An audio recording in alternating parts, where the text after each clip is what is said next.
ആദിയിൽ വചനമുണ്ടായിരുന്നു, വചനം ദൈവത്തോടുകൂടിയായിരുന്നു, വചനം ദൈവമായിരുന്നു. അവൻ ആദിയിൽ ദൈവത്തോടുകൂടിയായിരുന്നു. സമസ്തവും അവനിലൂടെ ഉണ്ടായി, ഒന്നും അവനെ കൂടാതെ ഉണ്ടായിട്ടില്ല. അവനിൽ ജീവനുണ്ടായിരുന്നു, ആ ജീവൻ മനുഷ്യരുടെ വെളിച്ചമായിരുന്നു. ആ വെളിച്ചം ഇരുളിൽ പ്രകാശിക്കുന്നു, അതിനെ കീഴടക്കുവാൻ ഇരുളിന് കഴിഞ്ഞില്ല. തൻ്റെ പ്രബോധനങ്ങളാൽ നമ്മെ ജ്ഞാനികളാക്കുന്ന സകലത്തിൻ്റെയും നാഥനായ ദൈവം വാഴ്ത്തപ്പെട്ടവനാകട്ടെ. ഞങ്ങളുടെ കർത്താവായ ദൈവമേ, അങ്ങയുടെ ജീവദായകവും ദൈവീകവുമായ തിരുവചനങ്ങളുടെ മധുരസ്വരം ശ്രവിക്കുന്നതിനും ഗ്രഹിക്കുന്നതിനും ഞങ്ങളുടെ ബുദ്ധിയെ പ്രകാശിപ്പിക്കണമേ. അങ്ങയുടെ വിശുദ്ധമായ പ്രബോധനത്താൽ ഞങ്ങളെ ജ്ഞാനികളാക്കണമേ. ഞങ്ങളുടെ ഇരുളടഞ്ഞ ജീവിതത്തെ അങ്ങയുടെ വചന വെളിച്ചത്താൽ പ്രകാശിപ്പിക്കണമേ. അങ്ങയുടെ വചനങ്ങളാൽ ഞങ്ങളുടെ മനസ്സിനെ ജ്വലിപ്പിക്കണമേ. ആമേൻ. 2-ാം ദിവസം മനുഷ്യൻ്റെ പതനം. ഉൽപ്പത്തി പുസ്തകം 3-4 അധ്യായങ്ങളും 104-ാം സങ്കീർത്തനവും.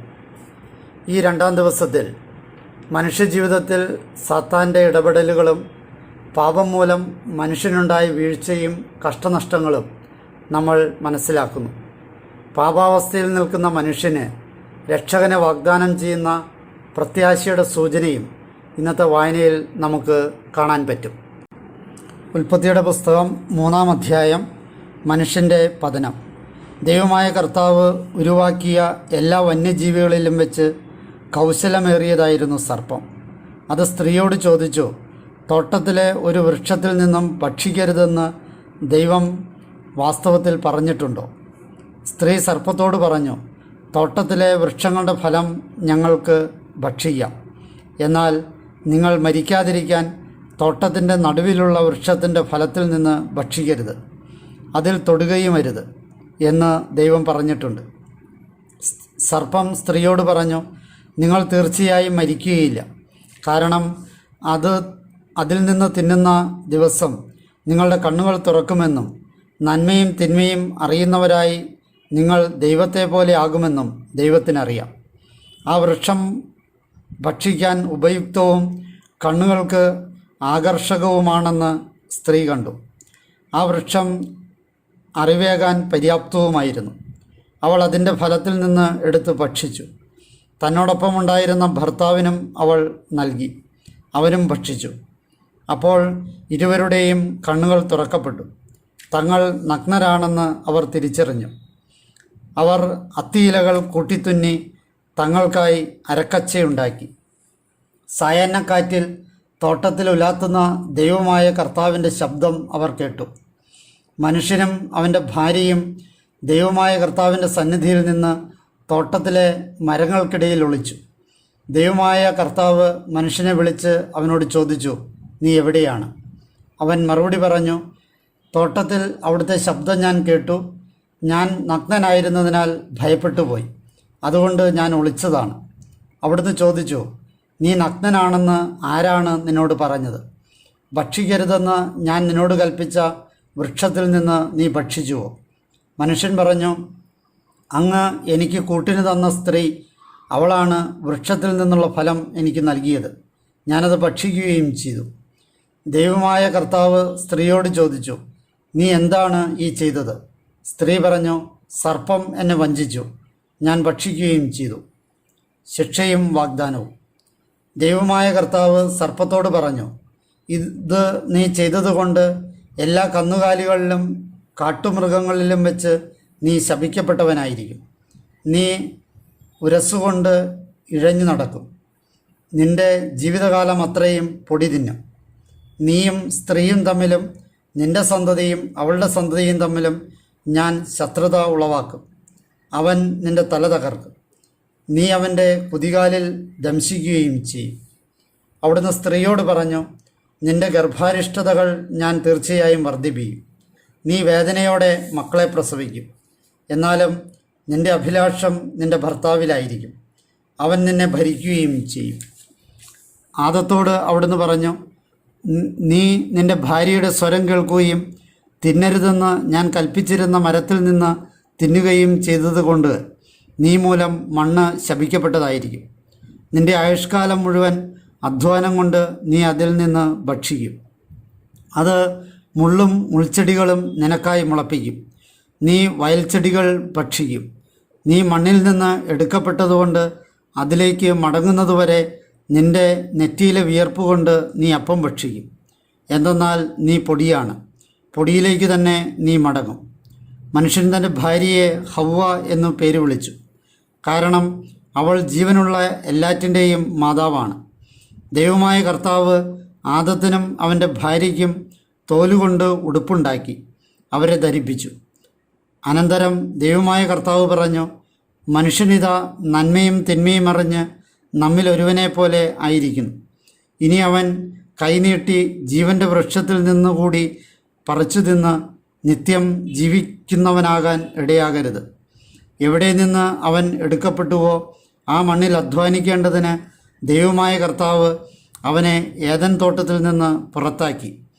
മനുഷ്യനെ പുറത്താക്കിയതിന് ശേഷം ജീവവൃക്ഷത്തിൻ്റെ വഴി കാക്കാൻ അവിടുന്ന് കെരൂബുകളെ എല്ലാ വശത്തേക്കും കറങ്ങുന്നതും തീ ജ്വലിക്കുന്നതുമായ വാളുമായി ഏദൻ തോട്ടത്തിന് മുമ്പിൽ കാവൽ നിർത്തി. അധ്യായം 4. കായേനും ആബേലും. മനുഷ്യൻ തൻ്റെ ഭാര്യയായ ഹവ്വയെ അറിഞ്ഞു. അവൾ ഗർഭം ധരിച്ച് കായേനെ പ്രസവിച്ചു. അവൾ പറഞ്ഞു, കർത്താവിൻ്റെ സഹായത്താൽ ഞാനൊരു ആൺകുഞ്ഞിനെ നേടിയിരിക്കുന്നു. തുടർന്ന് അവൾ അവൻ്റെ സഹോദരൻ ആബേലിനെ പ്രസവിച്ചു. ആബേൽ ആടുകളെ മേയ്ക്കുന്നവനും കായേൽ മണ്ണിൽ അധ്വാനിക്കുന്നവനുമായിരുന്നു. യഥാകാലം കായേൻ ഭൂമിയിൽ നിന്നുള്ള വിളവിൻ്റെ ഒരു ഭാഗം കർത്താവിന് കാണിക്കയായി കൊണ്ടുവന്നു. ആബേലും തൻ്റെ ആട്ടിൻകൂട്ടത്തിലെ ചില കടിഞ്ഞൂലുകളെയും അവയുടെ കൊഴുപ്പിൻ്റെ ഒരു ഭാഗവും കൊണ്ടുവന്നു. ആബേലിലും അവൻ്റെ കാണിക്കയിലും കർത്താവ് പ്രസാദിച്ചു.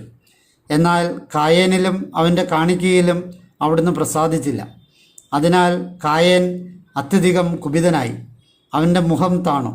കർത്താവ് കായേനോട് ചോദിച്ചു, നീ കോപിച്ചിരിക്കുന്നത് എന്തുകൊണ്ട്? നിന്റെ മുഖം താണിരിക്കുന്നത് എന്തുകൊണ്ട്?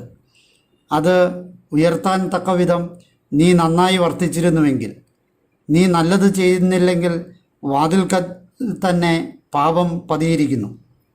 അതിൻ്റെ അഭിലാഷം നിന്നിലാണ്, പക്ഷേ നീ അതിനെ കീഴടക്കേണ്ടിയിരിക്കുന്നു. കായേൻ തൻ്റെ സഹോദരനായ ആബേലിനോട് കയർത്തു. അനന്തരം അവർ വയലിലായിരിക്കെ കായേൻ ആബേലിനെതിരെ ചെന്ന് അവനെ കൊന്നു. കർത്താവ് കായേനോട് ചോദിച്ചു, നിന്റെ സഹോദരൻ ആബേൽ എവിടെ? അവൻ പറഞ്ഞു, എനിക്കറിഞ്ഞുകൂടാ. ഞാനാണോ എൻ്റെ സഹോദരൻ്റെ കാവൽക്കാരൻ? എന്നാൽ അവിടുന്ന് ചോദിച്ചു, നീ എന്താണ് ചെയ്തത്? നിന്റെ സഹോദരൻ്റെ രക്തം മണ്ണിൽ നിന്ന് എൻ്റെ നേർക്ക് മുറവിളി കൂട്ടുന്നതിൻ്റെ സ്വരം. നിന്റെ കയ്യിൽ നിന്ന് നിന്റെ സഹോദരൻ്റെ രക്തം സ്വീകരിക്കാൻ വായ് പിളർന്ന നിലത്താൽ ഇപ്പോൾ നീ ശപിക്കപ്പെട്ടവനായിരിക്കും. നീ നിലം കൃഷി ചെയ്യുമ്പോൾ ഇനി മുതൽ അത് അതിൻ്റെ വിള നിനക്ക് തരികയില്ല. നീ ഭൂമിയിൽ അസ്ഥിരനും അലയുന്നവനുമായിരിക്കും. കായേൻ കർത്താവിനോട് പറഞ്ഞു, എനിക്ക് വഹിക്കാവുന്നതിലും വലുതാണ് എൻ്റെ ശിക്ഷ. ഇന്ന് ഇതാ അവിടുന്ന് എന്നെ ഈ മണ്ണിൽ നിന്ന് ആട്ടിപ്പായിച്ചിരിക്കുന്നു. അവിടുത്തെ സന്നിധിയിൽ നിന്ന് ഞാൻ സ്വയം ഒളിക്കേണ്ടിയിരിക്കുന്നു. ഞാൻ ഭൂമിയിൽ അസ്ഥിരനും അലയുന്നവനുമായിരിക്കും. എന്നെ കണ്ടുമുട്ടുന്ന ആരും എന്നെ കൊല്ലും. കർത്താവ് അവനോട് പറഞ്ഞു, അങ്ങനെയെങ്കിൽ കായേനെ കൊല്ലുന്ന ആരുടെ മേലും 7 ഇരട്ടിയായി പ്രതികാരം ചെയ്യപ്പെടും. അവനെ കണ്ടുമുട്ടുന്നവരാരും അവനെ കൊല്ലാതിരിക്കേണ്ടതിന് കർത്താവ് കായേൻ്റെ മേൽ ഒരടയാളം പതിച്ചു. കായേൻ കർത്താവിൻ്റെ സന്നിധി വിട്ട് ഏദേന് കിഴക്ക് നോദ് ദേശത്ത് വാസമുറപ്പിച്ചു. കായേൻ്റെ സന്തതി പരമ്പര. കായേൻ തൻ്റെ ഭാര്യയെ അറിഞ്ഞു. അവൾ ഗർഭം ധരിച്ച് ഹെനോക്കിനെ പ്രസവിച്ചു. അവനൊരു പട്ടണം പണിയുന്നുണ്ടായിരുന്നു. തൻ്റെ പുത്രൻ്റെ പേര് അനുസരിച്ച് ആ പട്ടണത്തിന് അവൻ ഹെനോക്ക് എന്നു പേരിട്ടു. ഹെനോക്കിന് ഈരാദ് ജനിച്ചു. ഈരാദ് മെഹുയായേലിനെ ജനിപ്പിച്ചു. മെഹുയായേൽ മെതുശായേലിനെ ജനിപ്പിച്ചു. മെതുശായേൽ ലാമക്കിനെ ജനിപ്പിച്ചു. ലാമക്ക് 2 സ്ത്രീകളെ ഭാര്യമാരായി സ്വീകരിച്ചു. ഒന്നാമത്തവളുടെ പേര് ആദ, രണ്ടാമത്തവളുടെ പേര് സില്ല. ആദ യാബാലിനെ പ്രസവിച്ചു.